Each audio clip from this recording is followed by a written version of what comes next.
Is there such a thing as ultimate phone design? That was my first thought as I held the new Samsung Galaxy S25 Ultra and turned it over in my hand.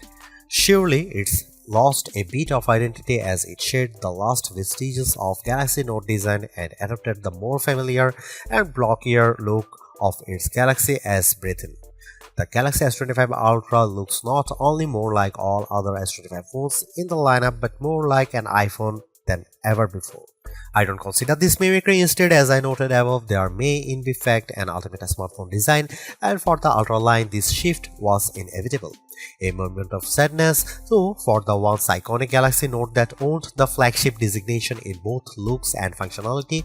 It was the only smartphone virtually industry-wide that included an integrated stylus. Somehow, Samsung has managed this slimmer, lighter and squarer makeover without losing space for the S Pen, which alone is an achievement worth celebrating.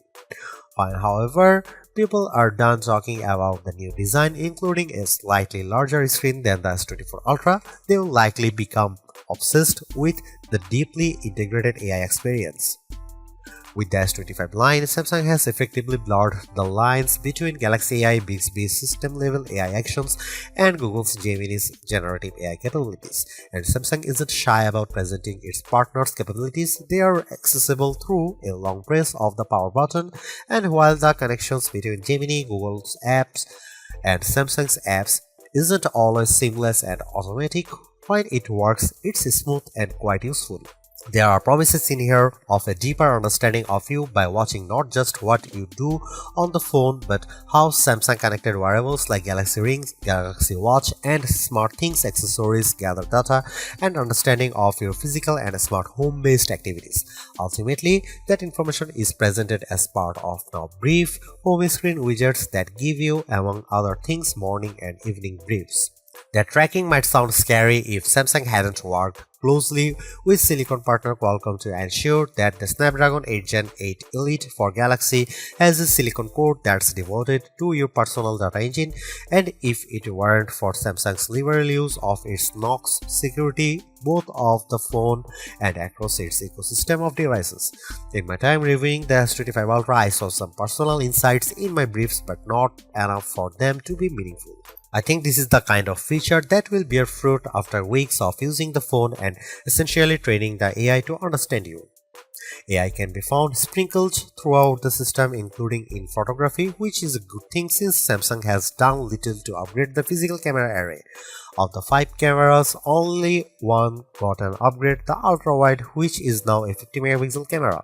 On the other hand, Samsung has upgraded its Pro Visual engine, and as a result, photography is generally even better than on the Samsung Galaxy S24 Ultra. And if your photographic skills aren't up to snuff, you can now ask Gemini to suggest changes based on the quality of your own photos. There are more powerful tools for generating AI images and making AI alterations to existing photographs. Sketch to image is more powerful than ever, and I found that using the S Pen with sketch to image generated incredibly realistic AI editions. Samsung's AI integration also extends to sound. It can recognize music playing in a video or hummed by you, and it's also adept at cleaning up messy audio in videos you shoot. This is a better looking, faster, smarter and longer lasting Ultra than any that's come before it, and it still costs the same $199 US. The Samsung Galaxy S25 Ultra was unveiled at Samsung's Galaxy Unpacked event on January 22. It's available to pre-order now in a choice of 4 colors wherever to buy: titanium silver blue, titanium white silver, titanium grey and titanium black, and 3 more that are exclusive to the Samsung store: titanium jet green, titanium pink gold and titanium jet black. The phone ships in either 256GB or 512GB or 1TB storage configurations, and every variant comes with 12GB of RAM. Samsung Galaxy S25 Ultra will begin shipping on February 7 for the following prices.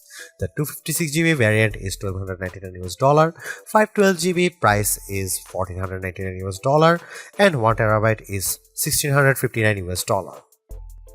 The Samsung Galaxy S25 Ultra drops the Galaxy Note look, completely replacing it with a look that reflects the Galaxy S aesthetic found across the S25 line, although it's not an exact replica of those phones. Yes, it has a flat titanium band wrapping around the body, but the corners are slightly squarer than those of the Galaxy S25 and S25 Plus. Compared to the S24 Ultra, this phone is at 162.8 by 77.6 by 8.2mm, slightly taller but also narrower and thinner. It's also considerably lighter at 218 grams compared to the S24 Ultra's 232 grams. That's the difference I noticed when I held the phone in my hand, and yes, that's lighter than Apple's iPhone 16 Pro Max, which weighs in at 227 grams. I give Samsung credit here for making a lighter phone that somehow still has room for the 5000 mAh battery and to stow the S Pen. Despite the significant changes alteration, there aren't a lot of other design changes. The volume rocker and power sleeve or Gemini button are in the same relative position, while Samsung has shifted the antenna cutout from that side to the top of the opposite edge. On the bottom is the same USB-C charging and data port, a wide slot for the basic speaker, the S Pen slot, and a SIM slot. That last slot is notable because while Apple's iPhone line in the US only offers eSIM support, the S25 Ultra offers a standard SIM and eSIM and includes dual SIM support. While the S25 Ultra's body is titanium, the front and back are swaddled in Gorilla Glass Armor 2, which includes the extra protection of ceramic. However, while this material might protect the phone from drops, it's still not scratch proof, and even though I have taken extreme care with my review unit, I'm still noticing some long scratches on the display. They are not deep and they are not noticeable when the screen is off. Still, I wait the day when a smartphone manufacturer can deliver a truly scratch-proof display. Overall, I like the new look and feel of the Samsung Galaxy S25 Ultra, and I don't mind that it's lost a bit of its distinctive Note aesthetic. This is a big screen handset that I enjoy holding and using. Samsung has managed to make the Galaxy S25 Ultra screen 6.9 inches, that's 0.1 inches larger than the S24 Ultra's screen, and it's all thanks to a 15% smaller bezel surrounding the display. This change to the screen size is almost the full extent of changes between the S24 Ultra and S25 Ultra. It's still a Quad HD Plus display that's capable of running 3120 by 1440 pixels, which is higher res than the iPhone 16 Pro Max's 2868 by 1320 Super Retina XDR display. You won't see that S25's Quad HD Plus resolution though unless you dig into setting and switch from the default Full HD Plus resolution, and there's a good reason to leave well enough alone, as the Full HD Plus resolution looks excellent in most situations and you will get better battery life by sticking with the lower resolution. This is still an adaptive refresh rate display, auto switching from 1Hz to 120Hz on an as needed basis. Again, you can save a bit of battery life by switching to 60Hz, but the battery smooth motion is, in my opinion, worth the trade-off. There is one notable update that's not to the display itself, but the display is where you will see it. ProScaler is an image upscaling technology adapted from Samsung's TV Tech. The ability to upscale any lower resolution content is powered by silicon and might come in handy if, say, you are playing an old game or watching an old video on the Quad HD Plus screen. It's a beautiful, perfectly flat screen, and unlike on the iPhone 16 Pro Max, there's no large island cutout for cameras, sensors, and information. Instead, there's just a small circular cutout for the 12-megapixel front-facing camera, and it's not something you notice while watching movies, playing games, browsing the web, or engaging with Gemini. Underneath the screen is an ultrasonic fingerprint reader. I initially only registered my thumb, but found that the scanner sometimes struggled to read my print. My skin is incredibly dry right now, so that might have contributed to the flakiness. Later, I registered multiple digits and found better luck with an index finger. I also used a pin and my face to unlock the phone. The integrated S Pen looks, feels and essentially works the same as the S Pen in the S24 Ultra, but with one notable difference: it no longer has Bluetooth Low Energy support. This means that some of the long distance remote control features no longer work. You can't use them button on the Pen 2, for instance advanced lights. Samsung told me they removed BLE support because so few people were using the related features, and I can say that I didn't miss it in my tests. In general, I'm a big fan of the S Pen. It's thin and small but a worthy drawing implement. I used it in notes, sketchbook and sketch to image, and it's also good for note taking. I was impressed by how effortlessly Samsung Notes could convert my scroll to accurate text. At a glance, the Samsung Galaxy S25 Ultra camera array looks unchanged from the S24 Ultras, but Samsung has given the array a visual upgrade. All the lenses now appear to almost float above the chassis. It's a neat effect, but for the most part it's a skin-deep alteration, and Samsung has left almost all the camera aspects unchanged. Here is what you will find on the S25 Ultra. You get the same 200 megapixel main sensor, 50 megapixel 5x telephoto, 10 megapixel 3x telephoto, and 12 megapixel front shooter found on Samsung's previous Ultra model. The only new camera of the bunch is the 50 megapixel ultra wide. More pixels here mean better low light performance for ultra wide shots and more detailed macro shots. As evidenced in my test, this is mostly because the camera defaults to bind shooting, which means it's combining roughly 4 pixels for each one in the final image. Similarly, you will do most of your 200 megapixel main camera shooting in a pixel binned 12 megapixel mode.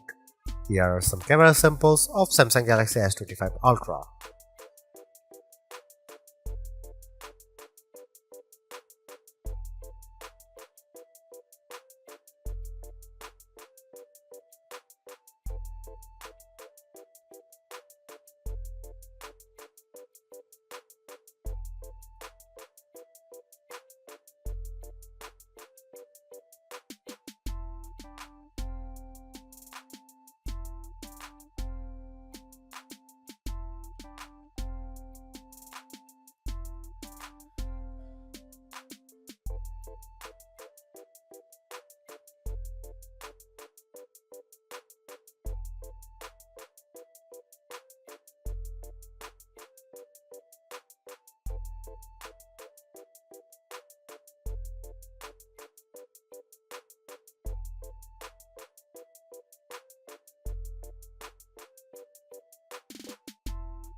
Samsung's long and enduring partnership with Google and Qualcomm pays off in a rich and virtually unmatched system-level AI experience. One of the hallmarks of this system is that it's less about which AI is doing what than it is about execution and availability. You might be using Galaxy AI for one task, Google Gemini for a different prompt, and Bixby for a system-level query. The lines between these systems are blurred, as are those between apps built by Google, Samsung and third-party companies. Samsung likes to talk about AI agents, though I wouldn't yet call these agentic AI, as most of the AI inside the S25 Ultra is not acting on your behalf without your intervention. But it doesn't take much to launch relatively complex queries beyond a long press of the power button and speaking to the phone. Interactions with Gemini and other AI can be as simple as pressing the button and asking a question about the weather, or as complex as find me chili recipes on YouTube and then collect them in a note. The prompt results in Gemini pursuing YouTube, finding the recipes and then collecting them in a Samsung note. This cross-app prompt functionality works with a small collection of non-Google and non-Samsung apps, including Spotify and WhatsApp. I asked Gemini to find science-related podcasts on Spotify and then make a list of them in notes. Unfortunately, Gemini collected a list of links, and then I asked Gemini to Please find me a list of names. It would not comply. My other complaint with these cross-app connections is that nothing works unless you link apps like Spotify to your Google account. Multimodal capabilities mean that the AI can react to everything from photos and videos to audio. Samsung, though, has some work to do on making these processes simple and seamless. I also used the feature to identify various plants and followed up with questions about how to care for each of them. In each case, Gemini maintained the context of our conversation. One of the more exciting aspects of the S25 Ultra's AI capabilities is its potential to learn about you and offer helpful daily guidance. This shows up as the new Now Brief widget on the home screen. At a glance, this might appear like a simple, albeit personalized widget with some information about your day, but it's more than that and may become more useful the more you use the phone and the more Samsung devices you own. Now, Brief is tied to the new personal data engine, a local bit of learning AI that's housed in a special core on the Qualcomm Snapdragon 8 Gen Elite chip. The S25 Ultra uses their processing space to gather and analyze useful and, of course, encrypted data and insights about you, and then present it in morning, midday, evening, and late night briefs. These include basic info like calendars, weather, and reminders. But they can also give you insights such as your energy score and if you wear a Samsung Galaxy Watch or Galaxy Ring to bed, your sleep quality. Eventually, it will start offering suggestions on how you can improve these metrics. Samsung's mix of local encrypted data and occasional cloud-based AI mirrors that Apple is doing with Apple Intelligence. Most of its AI is local, but it will sometimes send the data to its encrypted cloud or even, with your permission, pass it off to third parties like ChatGPT. Samsung's unfettered use of Gemini and easy blending of Bixby system features and third-party apps makes Samsung's AI offering feel more complete and comprehensive.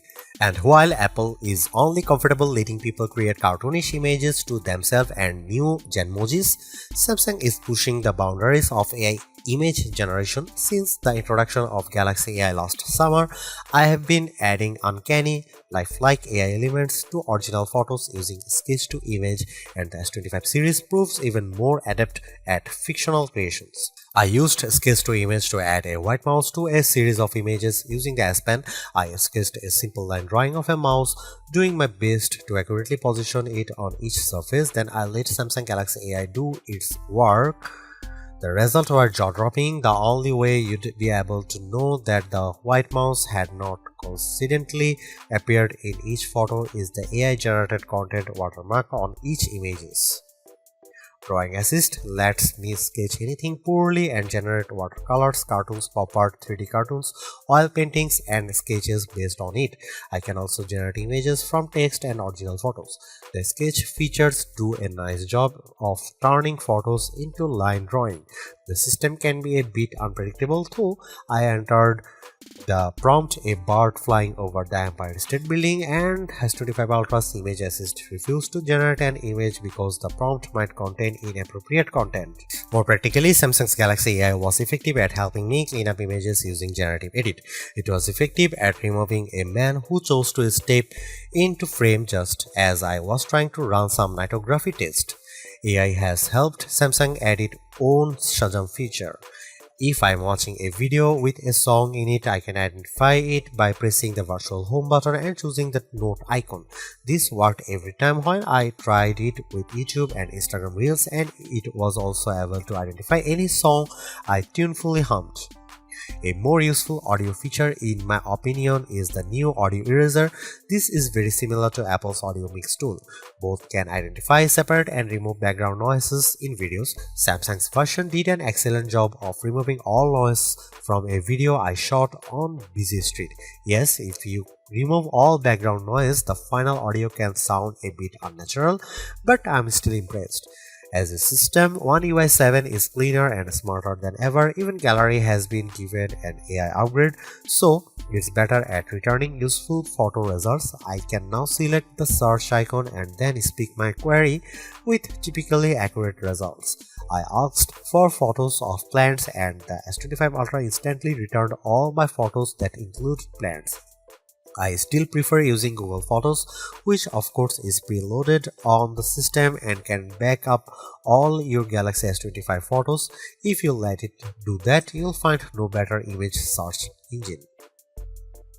Throughout my tests, I marveled at the Samsung Galaxy S25 Ultra's combination of power and efficiency. There was no task it couldn't handle, and I found its AI capabilities speedy and effective. Much of this is down to the new Qualcomm Snapdragon 8 Gen Elite for Galaxy, which is backed up by 12GB of RAM. This isn't just the fastest chip Qualcomm's ever produced, it's a custom version for Samsung. Geekbench 6.3 benchmarks show that Gen 8 Elite for Galaxy has significantly closed the gap between Galaxy phone performance and iPhones running the latest Apple Silicon Apple's A18 Pro. In my test, Apple's still in the lead, but our Future Labs results put the Samsung Galaxy S25 Ultra just ahead of iPhone 16 Pro Max on multi-core tests. Graphics scores are comparable to Apple's, and real-world performance on games, productivity, and general use tasks do not belie those numbers. Perhaps more notable is that despite intensive use, I am seeing amazing battery life, thanks to due in part of the Gen 8 Elite's 3nm process and the new 40% larger vapor chamber that manages heat. It is being paired with a new thermal interface material which covers the CPU and is then covered by the vapor chamber. As I mentioned above, this 5G phone supports dual SIM and still gives you the option of using a physical SIM card. It also supports ultra-wideband, which could be useful for using the phone to locate those new Samsung Smart Tags, and Wi-Fi 7, which should help future-proof your connectivity experiences. Samsung rates the Galaxy S25 Ultra at 31 hours of video playback, and on mixed tasks I got well over 30 hours of battery life on a single charge. With a 65-watt charger, I fully charged the 5000 mAh battery in 1 hour. In our lab test, the rundown ran 18 hours and 35 minutes when using the phone screen at the standard 60Hz refresh rate, and dropped to 17 hours and 50 minutes when using the more resource-intensive adaptive refresh rate. To put this in perspective, the iPhone 16 Pro Max managed 17 hours and 35 minutes in the same tests. The phone supports 5W QI-based wireless charging and will work with QI2-based charger, though I don't think it supports the latter's 15W faster charge times. The Samsung Galaxy S25 Ultra is the best Android phone you can buy right now. Interacting with AI has never felt more natural or useful. In addition, the phone's gorgeous screen, helpful S Pen, solid battery life, and class-leading power all contribute to Samsung's most well-rounded offering. Top-tier cameras with exceptional zoom merely top it all off. You can get a similar overall experience from the Galaxy S25 Plus and the Pixel 9 Pro XL for less money, but with a slightly smaller screen and without the stylus. For anyone seeking the ultimate Android phone, though, the Galaxy S25 Ultra is our editor's choice winner.